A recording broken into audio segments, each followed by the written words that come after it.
우리는 하루를 시작할 때 거울 앞에 종종 섭니다.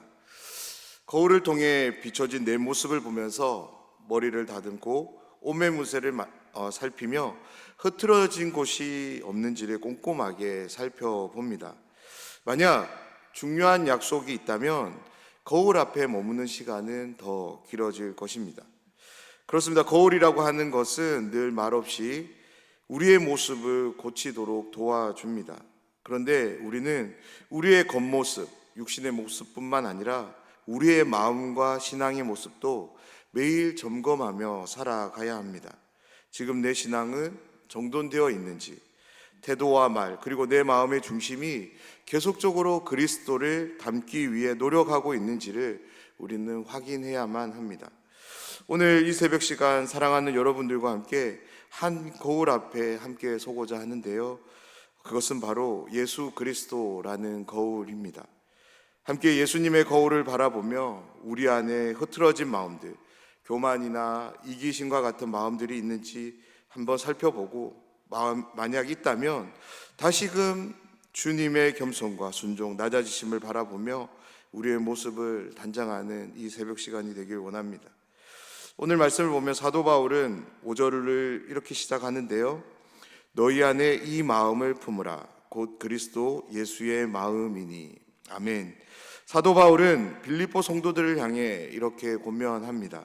너희 안에 품어야 할 마음이 있는데 그 마음이 무엇이냐면 바로 그리스도 예수의 마음이라는 거죠. 그렇다면 사도 바울은 왜 빌립보 지역의 성도들에게 예수님의 마음을 품을 것을 말씀하는 걸까요? 빌립보서 전체를 천천히 한번 읽어보면 이 편지를 받게 되는 교회에 문제가 있었던 것 같습니다. 그 문제로 인해 다툼이 생겼고 그 다툼은 더 확산돼서 분열이라는 것을 가져왔던 것 같습니다. 빌립보 교회는 바울의 전도를 통해 세워진 교회였습니다. 그래서 바울은 늘 빌립보 교회가 하나님의 은혜 아래 굳건하게 세워지기를, 우리 1장에 소개된 내용을 한번 빌려서 말한다면 바울은 빌립보 교회 성도들이 하나님의 영광과 찬송이 되기를 바라며 늘 기도했을 겁니다. 그런데 어느 날 바울에게 안타까운 소식이 전해집니다. 하나님의 영광과 찬송이 되어야 될 빌립보 교회 성도들이 서로 다투고 그 다툼으로 인해서 분열되었다라는 소식을 듣게 된 거죠. 하나님의 영광과 찬송은커녕 하나님의 영광과 찬송을 가리우는 사람들이 된 것을 바울은 전해 듣게 된 것입니다. 이 문제 해결을 돕기 위해 바울은 그들을 위해 기도했습니다. 그런 기도를 통해서 이 빌립보서를 썼는데요, 성령 하나님의 감동을 받은 바울은 그들에게 해결책을 제시하는 거죠. 그것이 바로 그리스도 예수의 마음을 품는 것이라는 거죠. 사랑하는 여러분, 우리 중 모두는 한 번 이상 누군가와 다퉈본 적이 있을 것입니다. 그로 인해 원치 않는 분열, 헤어짐을 다 경험했을 겁니다. 지금까지 살아오면서 겪었던 다툼의 상황들, 헤어짐의 상황들을 우리가 다시 한번 되돌아보면 그 사람과 헤어지는 것이 참으로 다행스러운 관계, 그래서 잘 헤어졌다라는 생각이 드는 관계도 있지만 큰 아쉬움이 남는 관계도 있으리라 생각됩니다. 특별히 아쉬움이 남는 관계에 대해서만 우리가 다시 생각해 볼 때, 만약 그때 우리 안에 나보다 상대방을 더 낮게 여기는 마음이, 존중하는 마음이 있었다면 그때 그 싸움은 그만큼 격렬한 싸움이 되지 않았을 겁니다. 그로 인해 그 사람과 헤어짐, 이별을 하는 일도 없었을 겁니다. 사도 바울이 빌립보서를 썼던 이 당시는 로마라는 강국이 온 세상을 다스리던 그런 시대였습니다. 이때 특별한 한 문화가 있었다고 하는데요, 그것은 자신을 다른 사람보다 더 높이려는 경향을 가지는 문화였다고 해요. 그래서 누군가가 보이는 이제 실수에 대해서 대부분의 사람들이 너그러운 마음을 가지기보다는 그것을 약점 삼아서 상대방을 대하는 그런 문화가 로마 시대에 팽배했다고 합니다. 이러한 문화가 로마의 다스림을 받는 빌립보 교회, 이 빌립보 지역에도 함께 하고 있었던 것입니다. 서로 다른 삶의 방식을 가진 사람들이 함께 생활하기에 그 안에서는 얼마든지 문제들이 일어날 수 있는 거죠. 그런데 정말이지 사소한 문제입니다. 그런데 그 사소한 문제가 사소한 문제로 여겨지지 않고 서로의 다툼으로 이어진 것입니다. 왜 그렇게 되었을까요? 상대방보다 내가 더 중요하게 여기는 그런 시대였기 때문입니다. 그런 다툼을 통해서 이 빌립보 교회 안에 분열이 있었던 것 같습니다. 바울은 6절을 시작으로 빌립보 교회 성도들에게 왜 그리스도 예수의 마음을 품어야 되는지를 구체적으로 소개하기를 시작하는데요.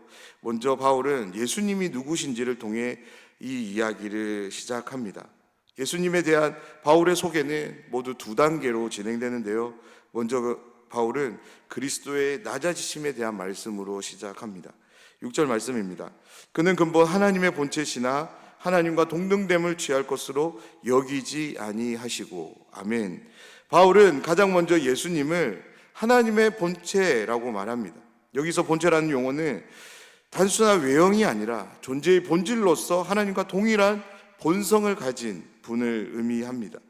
다시 말해서 예수님은 하나님의 신성을 본질적으로 가지신 분으로 하나님을 닮은 분이 아니라 참 하나님이심을 바울은 이야기하고 있는 것입니다. 그런데 여기서 중요한 것은 그분이 자신의 신성을 어떻게 사용하셨는가인 거죠. 6절 하반절 말씀을 보면 하나님의 동등됨을 취할 것으로 여기지 아니하셨다라고 말씀하고 있습니다. 예수님은 하나님과 동등한 분이셨지만 그것을 자신의 유익이나 지배의 수단으로 사용하지 않고 오히려 자신을 낮추셨다라고 말씀합니다. 이제 바울은 예수님이 자신을 어떻게 낮추셨는지를 말씀하기를 시작하는데요. 7절 말씀입니다. 오히려 자기를 비워 종의 형체를 가지사 사람들과 같이 되셨고. 아멘. 먼저 7절에 나오는 비워라는 이 말의 의미에 대해서 존 칼빈은 좋은 해석을 제공하는데요. 칼빈은 예수님께서 자신의 신성을 포기한 것이 아니라 일시적으로 그 영광을 감추신 것으로 이래 설명합니다. 예수님은 참 하나님이셨지만 우리와 같이 배고프고 피곤하며 고통받는 참 인간이 되시기 위해서 일시적으로 인간의 모습 속에 하나님의 본성을 감추셨다라는 거죠.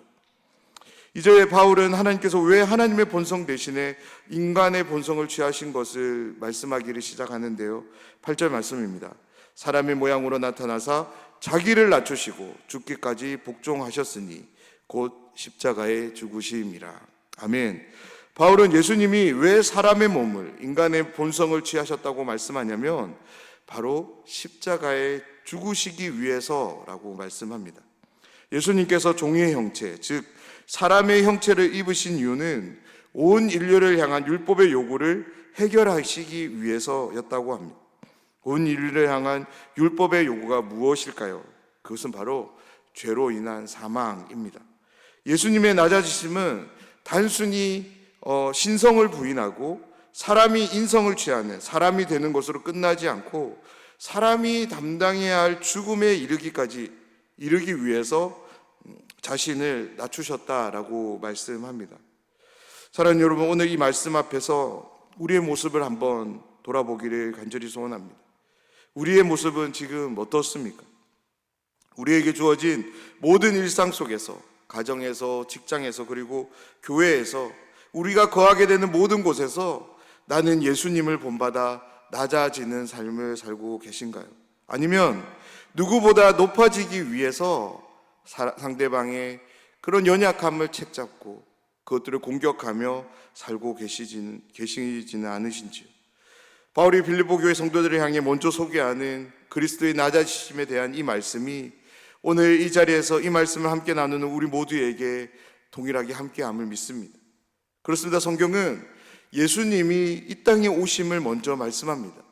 복음서를 통해 만나게 되는 예수님의 모습을 우리가 한번 살펴봐도 이 원리는 동일하게 우리에게 제공되는데요.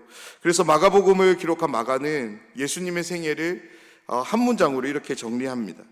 인자가 온 것은 섬김을 받으려 함이 아니라 도리어 섬기려 하고 자기 목숨을 많은 사람의 대속물로 주려 함이니라. 아멘. 이 말씀 앞에서 우리의 삶을 겸손으로 동이기를 날마다 결정하는 우리 모두가 되어야 될 줄 믿습니다. 왜냐하면 우리는 예수님을 따라가는 예수님의 제자들이기 때문입니다. 이제 바울은 빌립보 교회 성도들에게 예수님의 높아지심에 대해 말하기를 시작하는데요, 이 말씀에서 눈여겨봐야 될 중요한 점이 있습니다. 그것은 바로 예수님이 자신이 스스로 자신을 높이시는 것이 아니라 예수님을 높이시는 분이 계시는 것을 우리는 볼 수 있어야 합니다. 바로 하나님이 예수님을 높이십니다. 아멘. 9절 말씀입니다. 이러므로 하나님이 그를 지극히 높여 모든 이름 위에 뛰어난 이름을 주사.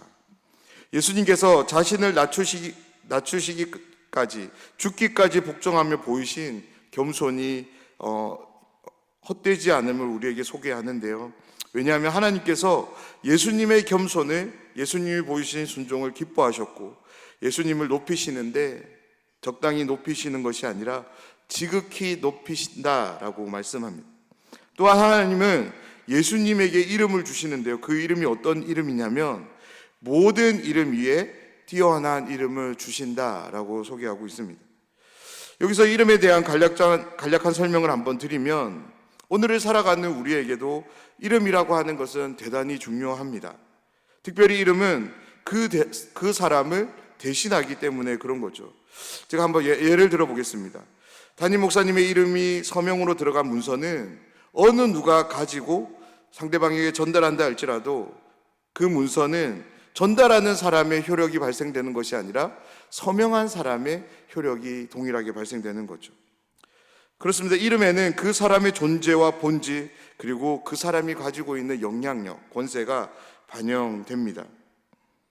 그렇기 때문에 명의를 도용하는 것은 오늘날 이 사회에서 큰 범죄가 되는 거죠.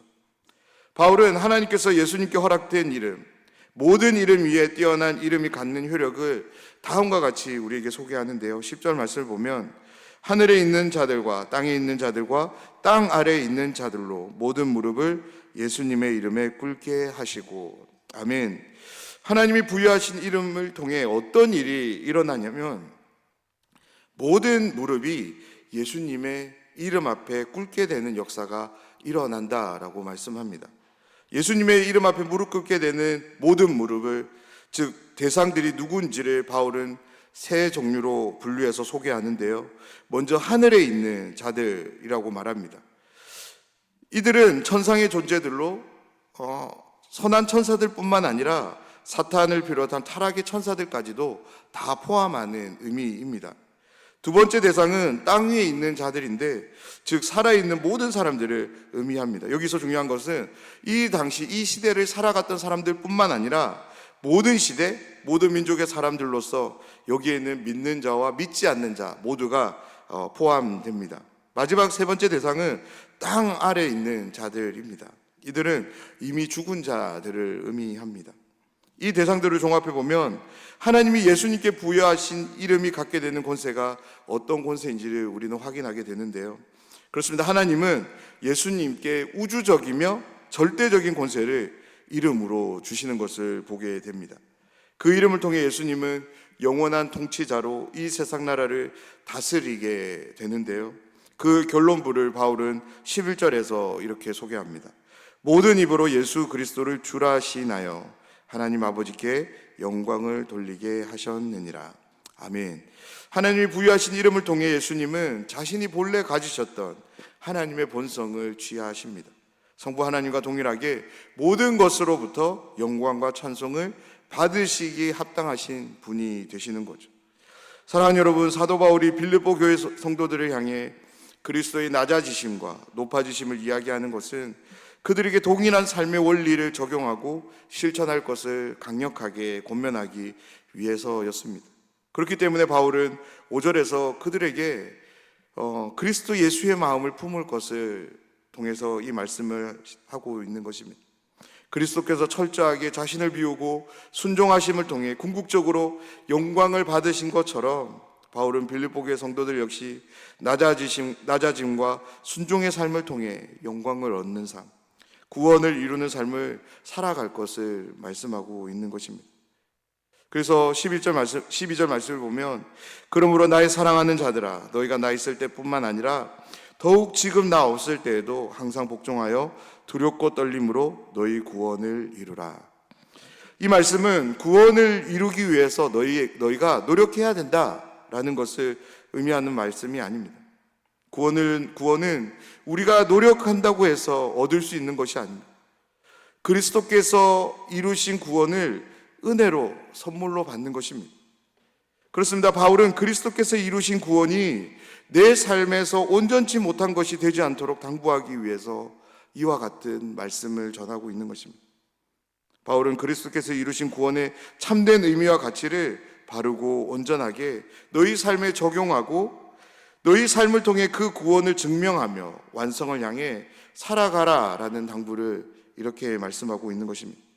그러면서 바울은 한 가지 놀라운 은혜를 함께 소개하는데요, 그것이 바로 13절 말씀입니다. 너희 안에서 행하시는 이는 하나님이시니 자기의 기쁘신 뜻을 위하여 너희에게 소원을 두고 행하게 하시나니. 아멘. 그렇습니다. 바울은 빌립보 성도들 안에 이미 자신의 기쁘신 뜻을 두고 행하고 계신 하나님, 그 하나님을 너희가 바라보라라고 하는 거죠. 성령 하나님의 내주 역사를 통해 그들로 하여금 이미 이 일이 시작되었다라고 말씀하는 것입니다. 그래서 하나님을 통해서 실천적인 상황들을 소개하며 빌립보 교회 성도들에게 다 함께 하나님이 행하시는 일들을 함께 행하며 함께 기뻐하자라고 말씀하며 오늘 본문의 말씀을 마칩니다. 사랑하는 여러분, 오늘 우리는 거울 앞에 서 있습니다. 그리스도의 거울입니다. 그 거울을 보며 우리 자신을 한번 점검하면 좋겠습니다. 교만한 마음은 없는지, 다투려는 마음, 비교하는 마음, 누군가를 향해 서운해하는 마음, 원망하는 마음이 없는지를 우리가 잘 들여다보면 좋겠습니다. 그리고 결단하기를 원합니다. 오늘을 시작으로 우리의 마음이 다시금 그리스도 예수의 마음을 품고 살아가는 그런 삶이 되기를 결단하기를 원합니다. 예수님처럼 비우고 낮아지고 섬기며 하나님께서 높이시는 은혜를 누리는 삶을 살아가는 우리 모두가 되기를 간절히 소원합니다. 우리의 삶이 세상 속에서 빛처럼 드러나고 기쁨의 제물로 주님께 드려지며 우리 안에 역사하시는 하나님의 뜻을 따라 복음의 열매가 풍성히 맺는 삶을 살아가는 모든 분들이 되시기를 주님의 이름으로 축원합니다.